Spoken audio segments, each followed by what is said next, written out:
Show me your news! Alright, Ben, time to show me your news.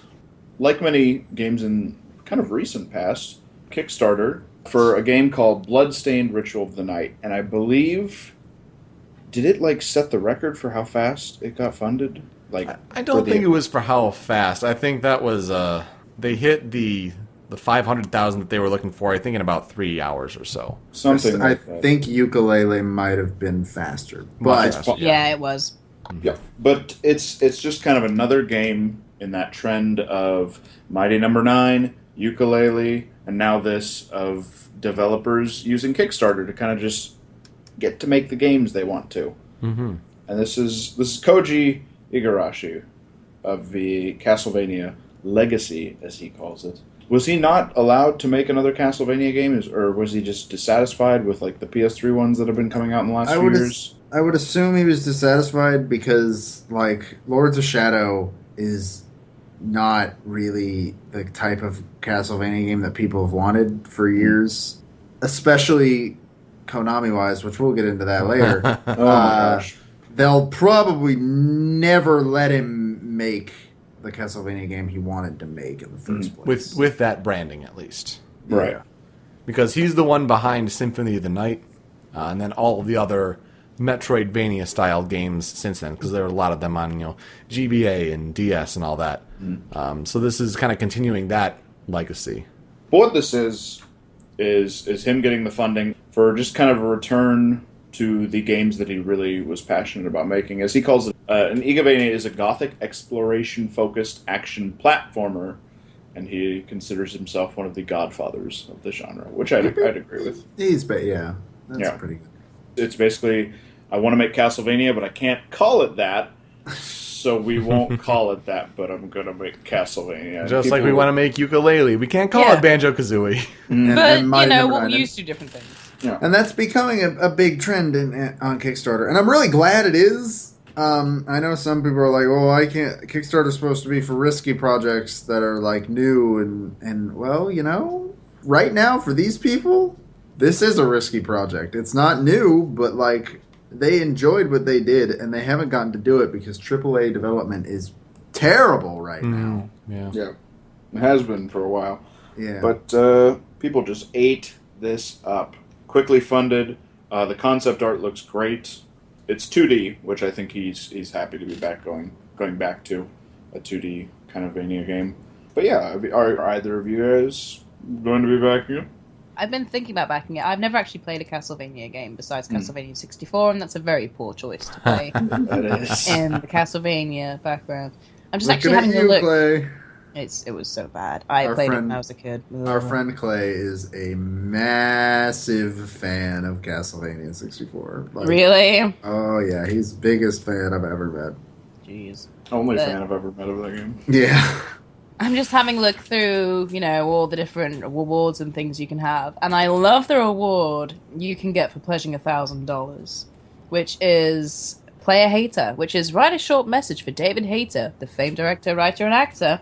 Guy who was basically, in Metal Gear Solid before Keith the Zeppelin came along, to record for you. Your one-line message will also be hidden in the final game sound test. Nice. I forgot about that. That's pretty cool. Yeah, they did hit the tier to have him voice, not the main character, but it's like the secondary character. Yeah. So, I want to play this game, actually.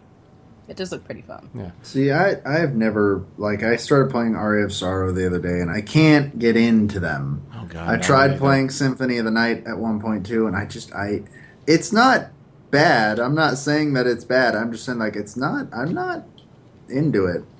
It's very difficult. It's from a different era. And like you, I tried to play Symphony of the Night and struggled mightily. Died a lot. I And, wasn't really, it wasn't, I died a lot, but for me it was just, I was bored. I couldn't do it. So yeah, that's my hesitation for backing this, which I have not done yet. Though I'm very glad to see the successful nature of the project. Because as you mentioned, AAA game development, it's like companies these days, and Jim Sterling had a great video about this on his Jimquisition, but they aren't willing to take medium risks anymore.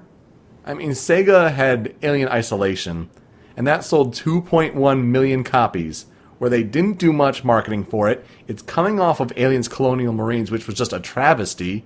And so 2.1 million for that game, rather successful, but not for Sega.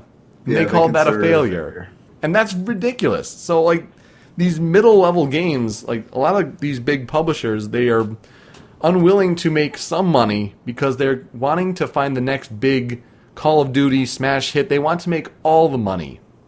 And so many publishers out there, according to Koji Igarashi and his staff, they went around to different publishers to pitch this because they have the pedigree.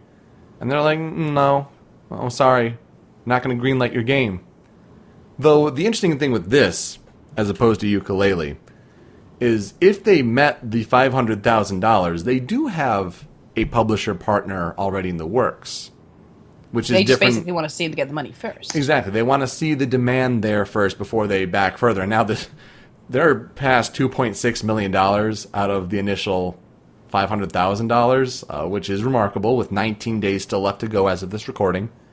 But it is different, than Yooka-Laylee, because that was just, help us make the game. And then Mighty Number 9 didn't have a publisher at first, but now then Deep Silver latched on right before publishing the game and getting the game out there, which is a whole other sort of issue. But it is interesting to see the success of it, and I guess if Kickstarter continues to be a good route for these game makers to kind of reanimate their past projects, if the main industry won't take a bite on it, I'm all for it. We just got to see more examples of these games getting finished. I think Mighty Number 9 is just the start of it, and we'll see what happens with these big two. It's kind of interesting because I'm having a look at how much Yooka-Laylee has also brought on. And so we have the new Castlevania, may as well just call it that, which is like 2.64 million. And Yooka-Laylee is actually only just behind it with 2.63. Wow. It's really not far behind at all, and Yooka-Laylee still has 23 days to go as well. Yeah. There's a lot of nostalgia for those two games. Mm-hmm. And see, for me, this is I very much like seeing this, mainly because to me this is just more evidence that AAA development is just it's gone, it's going away. AAA development as we know it today is disappearing, I think, and that's good because right now it is a very toxic part of the industry. A lot of people like to say like, oh, the industry is going to crash, and honestly, I don't think it's going to. I think AAA development's going to crash. Yeah. And it'll be in the hands of indie developers for a little while. And, not all AAA development, because I think if there was a big collapse with AAA companies, I think Nintendo would be fine. Mm-hmm. Certain other companies would be fine. But for the most part, And there'd Ubisoft, probably be consolidation. EA, Yeah. Ubisoft, EA, we would never hear from them again.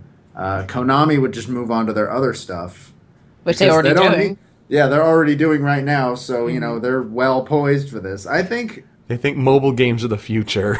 Oh, my God. I mean, maybe a few years ago they were the future.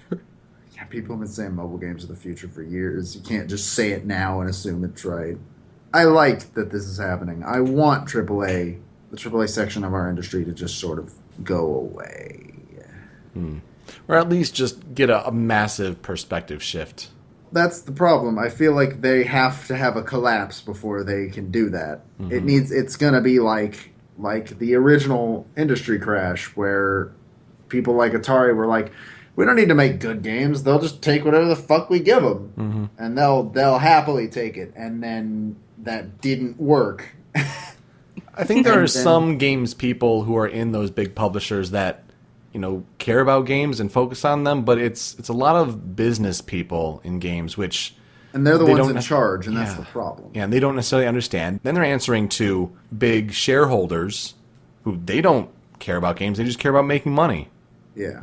It's a very dangerous precipice that they're at. But yeah, when these games can be made, and yeah, Shovel Knight is another good example of a Kickstarter game that found success.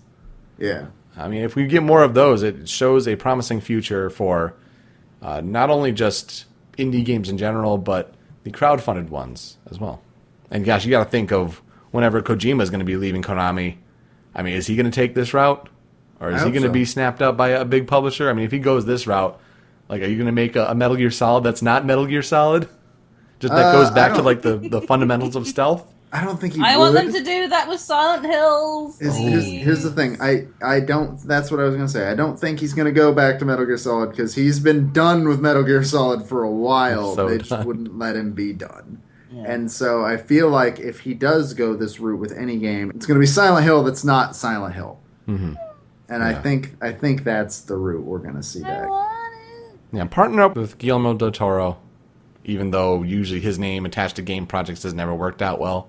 He In is. case you remember- He was super. Did you see the interview? Yeah. He was super bummed. Yeah, and About that. he like wants to follow Kojima to the ends of the earth to make games like that. But he had that game Insane a few years ago, and that got canceled. So like, is it just his name being attached to games? I don't know what it is, but yeah, make that game that took the ideas from PT.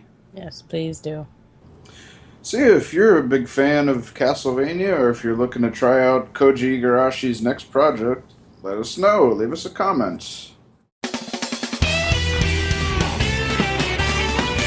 Show me your news.